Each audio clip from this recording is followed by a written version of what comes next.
Thanks to the supporters of channel member Callum Baker. Well, I was convinced today was going to be title deciders and maybe winning the league.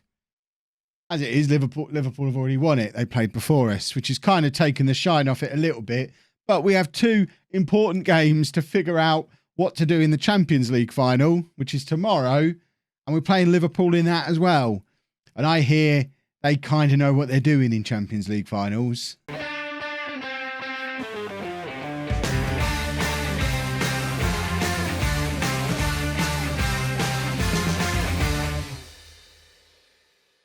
Hello and welcome to part 156 of Bourne Again. I'm Kevin. Coming up on today's episode, we have our final two games of the league season. We're at home against both Tottenham and Aston Villa. Since you were last with me, nothing's happened. We played Atletico Madrid. We got into the Champions League final. And then earlier on today, Liverpool spoilt our fun by being the lunchtime kickoff and beating Norwich. It hadn't even occurred to me that that could happen.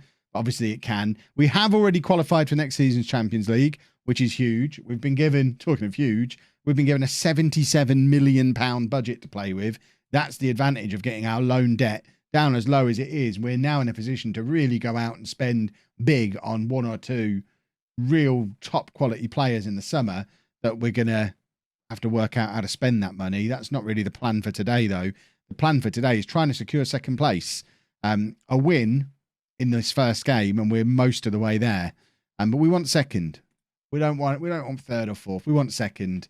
We want to make it very clear when this Champions League final at Wembley happens that it's the two best teams in the Premier League facing off against each other at Wembley to declare themselves the best team in Europe. English football rules the world, clearly, in this version of the future.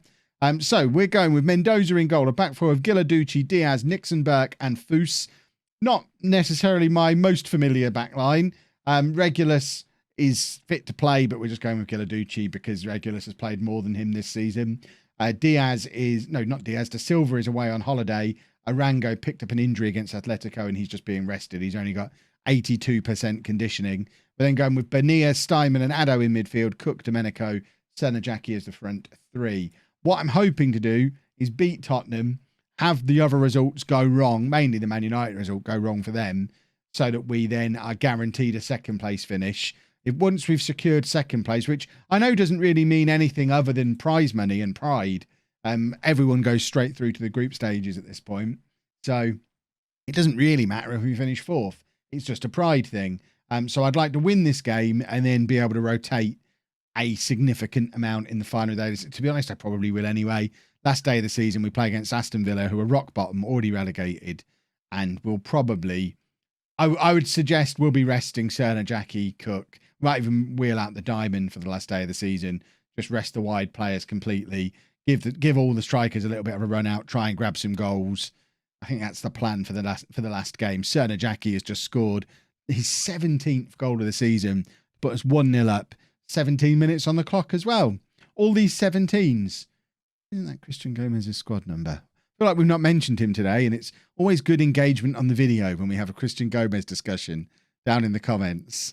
If you want to talk about Christian Gomez in more detail, of course, just come over to the streams. I stream 4 nights a week, Monday, Wednesday, Thursday, Sunday, twitch.tv/LOLLUJO, 8 p.m. starts UK time. And I'll always happily discuss Christian Gomez over there. He wouldn't have been offside for that goal the way Domenico was. Steinman is going to be furious because Domenico just sticking his head where it's not needed when Steinman could have just had a lovely... This is going in. This is absolutely going in. And Domenico just being a nasty little goal hanger, which is why he's so good, because he's a nasty little goal hanger and doing his nasty little goal hanging things and denies Steinman a lovely goal. And we have scored there, though. I'm so excited. I can't cope with it. Diaz has just scored. He very rarely gets to be the man stood on that near post. That's the De Silva position. That's why De Silva is on for double figures of goals this season. But the corner's just as effective when Diaz is there. It's his 4th goal of the season now. Most of his are going to be from set pieces as well. And just having Domenico get in the way of the goalkeeper and basically clamber all over the goalkeeper the way he does, takes him out of the equation. Does really open things up at that near post, and Diaz showing that he can exploit that just as much as De Silva can. Guiladucci now playing Cook in. Cook with the cross. Domenico with a shot that is straight at the goalkeeper. Domenico is determined to make you lot not like him. He is our top scorer this season. He is a very good striker. He just seems a little bit camera shy. Reminds me of Pavlov in that respect, because I always loved him and you never knew why. And it's because of all the goals I saw him score when you weren't watching. Cerner Jackie does often score for you, though. And there's his 18th for the season. I think Domenico's on 20. So Cerner Jackie is pushing to try and be top scorer in his own right. I think he's heard he's not going to be playing in the final game of the season. Last time I checked, he was still in with a shout at the Golden Boot as well. I think he was third for the Golden Boot. So Cerner Jackie, I guess, trying to push for that and dedicate it to his old buddy who's down doing lots of things for Wolves in the Championship. Right, don't mess things up from here, gentlemen, is the instruction they've been given. I'm not sure what's going on in the Man City game, but as it stands, we've got a 2-point gap over them. Man United, I think, do they play West Ham? I'm not entirely sure. But United aren't going to catch us, I don't think. I guess if they win their game in hand, they'll be just as likely to as City. But hopefully, I really want to do a big rotation on the last day of the season. We have absolutely sold out Milking Nook today, by the way. 24,597 is capacity at this new... well, it's not a new stadium. Well, it's a 5-year-old stadium that's already had 1 year of its history being closed for renovations to add the 8,000 seats that have just been added to it. We're going to be needing to add some more. It looks like we could still fill in the 4 corners. So there is still the possibility of making it bigger, presumably. I don't know if there's more expansion capacity, but the fact that we're already selling it out and we're now in a Champions League final and we clearly are building up quite the fan base, I wouldn't be at all surprised if we're in a position to either push for more renovations this summer or maybe even explore the possibility of another bigger ground if we've maxed this one out. I think we could probably go for a 40,000 with expansion capacity at this point. And Giladucci, what a goal from him. Would be mad to move out of Milking Nook after 5 years, but shows the pace at which this team is progressing. Posh can come and play here. They'll enjoy that. In all the seats in Northampton colours. They can come and play from down the road. They'd love it. Right. Manchester City are winning against Southampton, so they're now up level on points with us, meaning we can't go too rotatey on the last day. I mean, I expect our reserves are good enough to beat Villa, but I don't really want to risk it. Domenico's going to come off. You know what? We're going to bring Sebastião on. He doesn't often get to play in the Premier League, so we'll give him some game time. We'll also bring Soma on to play on this left-hand side. And you know what? We're going to do a 3, and we're going to take off Cerner. Yeah, for fitness, we're going to take off Cerner Jackie. And we're actually... That's not what I was trying to do. I was trying to do that. We're going to give Briseno a rare opportunity to play up front. And Sebastião is going to be a round oiter on this side. That front 3, that's basically been our cup game attack this season. Although Briseno is usually in the midfield, actually. I think Soma's normally up front. Who do we have out on the left in cup games? Ricardo, possibly. Maybe. I'm not sure. But certainly Sebastião on the right is something we've been doing in most of the cup games this season, both FA Cup and Carabao Cup. We're now 5-0 up over Tottenham, who entered this game still with an outside chance of getting into the Champions League. And I think we've sent another message here to the rest of the Premier League that really there's this top 4 and then there's not a lot else in this Premier League now. It's these 4 teams, either breakaway teams. And I imagine it's going to be that way for a year or two because our backup team really did get very close to knocking West Ham out of the FA Cup in the quarterfinal. It took a replay for them to get past our reserve side. And now look at what we're doing to Tottenham. We're absolutely smashing them when they're the ones who actually needed a result today. It didn't matter to us. Anywhere in that top 4, it all means the same. It all means Champions League. We're only doing this for pride. And we won 5-1. We're a very proud team. Right. That was a good win. Now let's go and do it one more time against Villa. Hopefully secure that second place. And then we need to start prepping for the Champions League final. I've remembered who's normally on the left in the cup games. It's Jasper. How could I forget about him? So we are going full rotation for this game. Beagle's coming in goal. Regulus. De Silva back from his holiday, just getting a bit of match fitness back into him. De Silva, Nixon, Burke and Foose at the back. Lubinkovic at the base of the midfield. Briseno and Sarmiento ahead of him. And then Jasper, Soma and Sebastião are the front 3.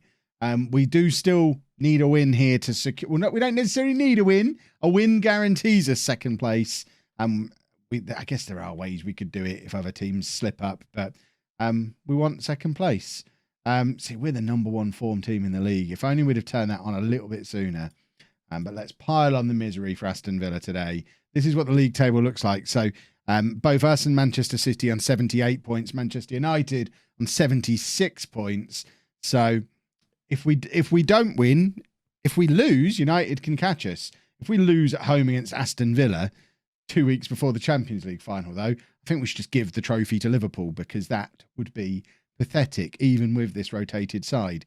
And Villa have got a corner here, though, but De Silva heads clear dominantly, because that is what De Silva does. He's just been linked in the media with a summer move to Manchester United for £60 million, and I nearly sprayed my water over my computer laughing about the possibility of A, him going to any other Premier League team, but B, 65 million for De Silva.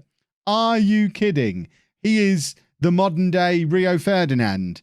He is your best defender in the Premier League by miles. Of course he's not going anywhere. And if he does go, it'll be for a world record fee for a defender, not £65 million in 2040. Sebastião does well to keep hold of the ball there, plays it back to Lubinkovic. Sarmiento back to Sebastião now, to Sarmiento again. Foose is there on the overlap. Remember, Foose currently, officially, best right back in the world, second best right back at Bourne. Nixon Burke now coming forward, plays Sebastião in, who plays it back to Foose again. This is some nice possession. What we do need to do is create a chance from it. Possession wins you nothing. Jasper heads down to Briseño. Lovely pass into Jasper. Cross to Soma. And there's Soma's 10th goal of the season. 1-0 to Bourne. 30 minutes on the clock. Soma scores again. I like him. I know you don't. He's young and he's getting better and better all the time. Soma is a very, very good second striker for us to have knocking around the place. And that is another very solid finish from Soma. And that does moves us up to second. So Manchester United had temporarily moved above us by going ahead in their game because of their superior goal difference. Now both us and City have gone ahead in our games, though, and we have the goal difference advantage over City. So as things stand at half-time, all three of us winning, but which means nobody moves from the position they're already in. And we will be finishing in second place as things stand, although City have now conceded in their game and moved back below United, who have just dominated everybody for goal difference, which would mean we'd have a little bit of a points gap behind us if it ends like this.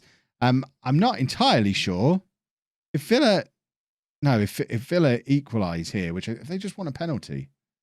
No, good. If Villa equalise, I think Manchester United move up to second place, which makes Liverpool's title win look a lot more comfortable than it really felt like it was. Jasper's just pulled up lame there. He's done his hamstring or potential knee injury. That's even worse. That could be like cruciate ligaments. That could be a big blow to him.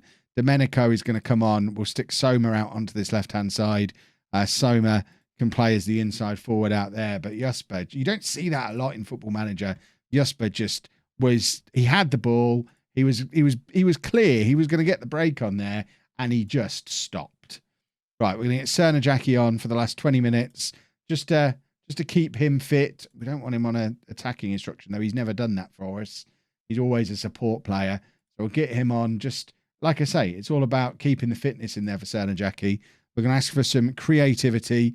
Regulus with the long throw, aiming for Soma in the middle there. Lubinkovic ends up picking up the ball. We need to monitor his fitness, actually. He was a little bit behind everyone else at the start of the game, so he's probably aching to come off. Lubinkovic plays it to Sarmiento. Sarmiento out to Cernajacki, who's got Foose there for the overlap if he wants to use him. Decides to give it to the other fullback instead, just to show how fancy his passing can be. Sarmiento, he's going to give it to Foose, though, eventually, who is looking to get into a crossing position. Beats his man. Cross comes in. Briseño's there, and it is wide from the young striker, who is going to be a midfielder if it kills me. Lubinkovic is going to come off. We're going to bring Addo on to play at the base of the midfield. And we just need to see this out for the final 10 minutes now. Manchester City now losing in their game, although they've just equalised again. There's lots going on in all the other games. Ours is just a fairly tame, let's just beat Aston Villa. The interesting thing is what's going on with Liverpool. If Liverpool are losing, that does give us a little bit of a momentum advantage going into the Champions League final. If we were already the form team in the Premier League before Liverpool have come and lost today, our form must be considerably better than theirs at the moment. But they're obviously going to have the momentum morale boost of having just won the Premier League. So I imagine all the form is really going to do, assuming we do hold on and get this victory, all the form's really going to do is leave us kind of level pegging with Liverpool for momentum and morale, which means it then really comes down to whoever's the best team on the day, which will hopefully be us, because we'd really like to win the Champions League. I still haven't checked in what the Liverpool score is, but there's your confirmation that we have won. Give everyone a pat on the head. Let's just have a look, see what Liverpool did. Hopefully they got smashed. Liverpool drew 1-1 at home to West Ham. I mean, it's not spectacular, but they have won the league. We've finished second. We certainly can't be unhappy with that, and it is, as suspected, cruciate ligaments for Jasper, out for the next year. That, at 23, that could be enough to finish him off, because he was going to have to be a little bit of a late developer anyway. We signed him late at 22 for a youngster with potential. For him now to not be coming back into the mix until he's 24, having missed a year through injury, his bravery has shot down off the back of it as well. I think he might be done. We probably need to work on the assumption that he doesn't exist when we're looking at our transfers for this summer. There's all the money stuff. We're going into a Champions League final with money in the bank. A healthy looking projection, very little transfer debt, and a huge amount of money to spend. Now we just need to finish things off and win that Champions League. If you've enjoyed that, please make sure you leave a nice big thumbs up on there for me. Subscribe to the channel for daily Football Manager videos. And thank you very much for watching.